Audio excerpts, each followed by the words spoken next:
To do your doodle. No, that's not a great title for this video, is it? How to groom something with poo in it. No, that's not so good, actually. How to groom a curly-coated dog. That's better. How do you know if you've got a curly-coated dog? Well, usually it'll have a curly coat, which is a dead giveaway.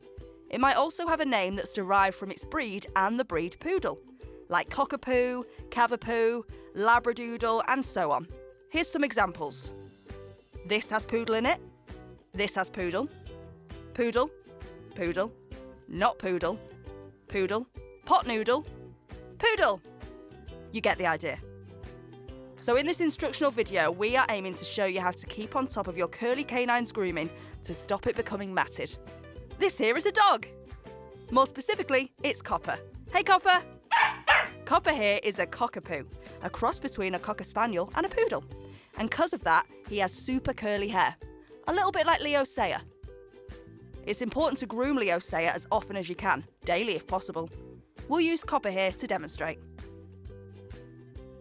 A good time to do this is just before bedtime, when the two of you are sitting comfortably watching Breaking Bad.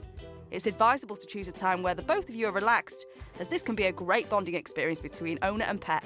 Bad times to groom include when out walking, swimming, or driving. You should start grooming the dog from it being a puppy to prevent any mats developing. If the dog's already grown and developed mats, take them for a professional groom to cut the mats out and then begin your home grooming routine afterward. Does that feel nice, Copper? Does it? Good boy! Treats are a great way to keep your dog invested in the process.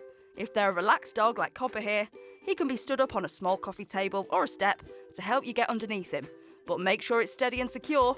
Do not place them on top of a stepladder or the shed, as this can lead to the dog falling. If your dog is a little more excitable, help from another person to steady them is advisable. If your dog is a wild wolf or coyote, lock the door and simply call Mountain Rescue. Cut the dog up into sections. Of course, we don't mean literally, that's what a butcher does, and they train for many years. We mean in your mind. Section the dog into back legs, front legs, and head. This is the head. Starting on the top of the back, work the hair in sections and start at the base using a metal comb, working through the hairs to the tip.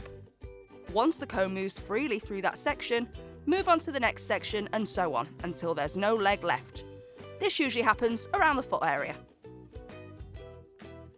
Areas to concentrate on are around the back of the ears, the armpits, their bottoms, and, sorry Copper, but their hygiene area.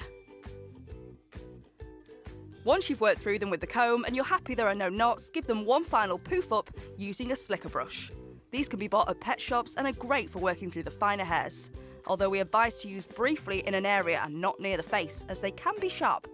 Also, if you find a mat, don't tug at it like a sailor on a rope. It can hurt the dog, so this is probably a job for a professional. Now is a good time for another treat, like a small piece of cheese, a carrot, or a day at Alton Towers. Good boy, Copper. Remember, this isn't complicated or scary, it's just needed regularly. Treat it as though it was your child. You'd brush their hair every day. You'd even put them in a nice dress to send them to school in. Maybe not, eh, Copper? So to recap, comb regularly, section by section, and take your time. It can be a lengthy process, but a dog's diary's pretty empty. And don't forget, if you have any questions, you can contact us here at Dogs and Divas. Or speak to your groomer. Bye, Copper! You're not taking that dress off then, Copper? We recommend you take your dog to the groomers every 4 to 6 weeks, as well as daily brushing.